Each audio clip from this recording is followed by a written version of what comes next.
I have got a ton of priorities I want to get across the finish line, right? Knowing that one has an expiration date or an end date obviously provides a lot of urgency to get as much done as possible. Things that matter back here at home, such as YIMBY, which is a bill that I've worked on for a long time and trying to expand housing supply, which is an acute problem right here in Johnson County, to Drive Safe, which is a bill that focuses on supply chain and getting younger Hoosiers into great truck driving careers. These are bills that I'm really passionate about. I've been passionate about for a long time, that I've been working hard to get close to the goal line, and my goal is to get them over that finish line before I leave. And so, I've always focused on building economic growth for the country, for the state, for American families, and then ensuring not only we have a better future, but that we have a safer future, right? With national security related issues, local police and crime funding and related issues and support. So those are the things I hear a lot about. And then certainly working in every way that I can to focus on some of the more urgent crises that the country and American and Hoosier families face as well, whether that be inflation or supply chain issues, or closing the educational gap so that kids feel like they will have a brighter and better future.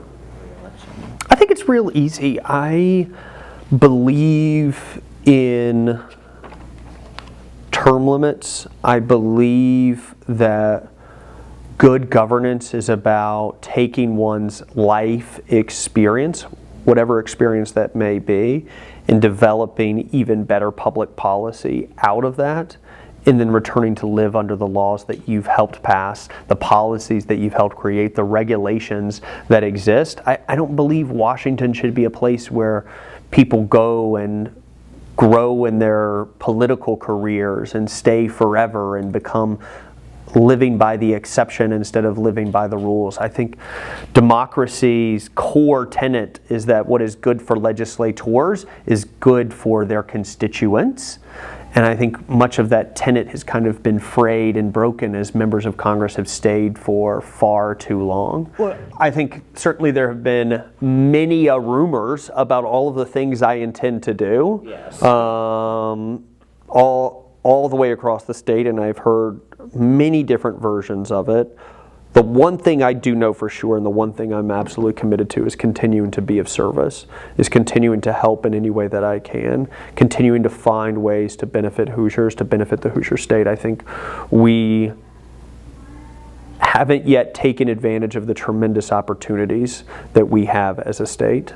I meet many Hoosier families that are concerned about the gaps in their kids' education, that are concerned about their financial future, that are concerned about their economic future, that are trying to figure out how they build their own future.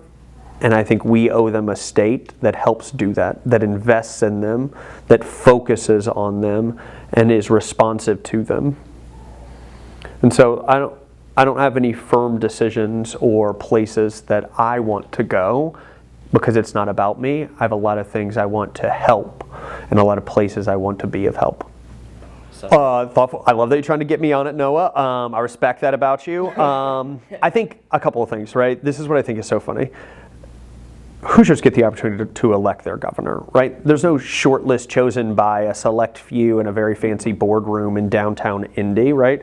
This is the opportunity for Hoosiers to say, somebody new could create a better future for us than what we have today, and what future resonates the most with us. And we've seen some candidates getting out there early, some candidates getting out there now that have pitched their versions of what that future should be. I think Hoosiers get the opportunity to decide which of those resonates with them. And as I continue to go around the state and continue to go around the district and talk with them, there are real concerns that they have about other states that are stealing a march on us and attracting more talent to their states, right? Attracting more businesses to their states. They're really concerned about the kids that were graduating from IU and Purdue and other great universities across this state that are going to work in Chicago or Atlanta or Nashville or Boston and not working right here in our state. I think they're really concerned about K through 12 education. Are we getting what we need for our kids? How are we encouraging more teachers to become teachers, right? How are we encouraging more people to become teachers? I think all of these things are things that are really worrying them, and what I want to see is a candidate that's focused on those things. a candidate that's focused on how do we grow talent in the state, how do we retain talent in the state, how do we attract talent in the state. We are not going to lose a foot race of who is the most talented, but we've got to make sure that talent is right here creating all of the amazing products, all of the amazing inventions, all of the amazing businesses, all of the amazing nonprofits, all the amazing activist organizations, not somewhere else doing that. So preventing brain drain, pretty much, as they say. Yeah, that won't be the slogan, but I hear what you're saying. Yeah, it's not just for me about preventing the brain drain, because I think that starts with a problem that's too late. It's about how do we help mobilize more of the talent that we have in the state already, that's in the minds of the 5-year-olds, the 7-year-olds, the 15-year-olds, right? It's not just about how do we prevent them from leaving once they have the option to leave. To me, it's about how do we invest more in our school system, invest more in our teachers, invest more in our after-school programs, invest more to develop that talent further. Right? The cure for cancer is in some kid's mind somewhere already. I think you're going to see me around Johnson County a lot. Maybe even more than when I was your representative, because I don't have to go to DC 3 days a week or 4 days a week. So now I'll just be around town even more. So you will see me around town. You will see me at local grocery stores. You will see me at Jimmy John's up the street where Michael and I ate at hundreds of days in a row.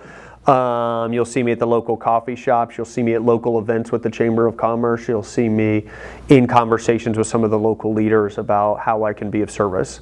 I intend to continue the great work that we have started together in a different capacity perhaps, but still yet want to continue that great work we've started together. And the friendships I have built here are not ephemeral friendships, are lifetime friendships.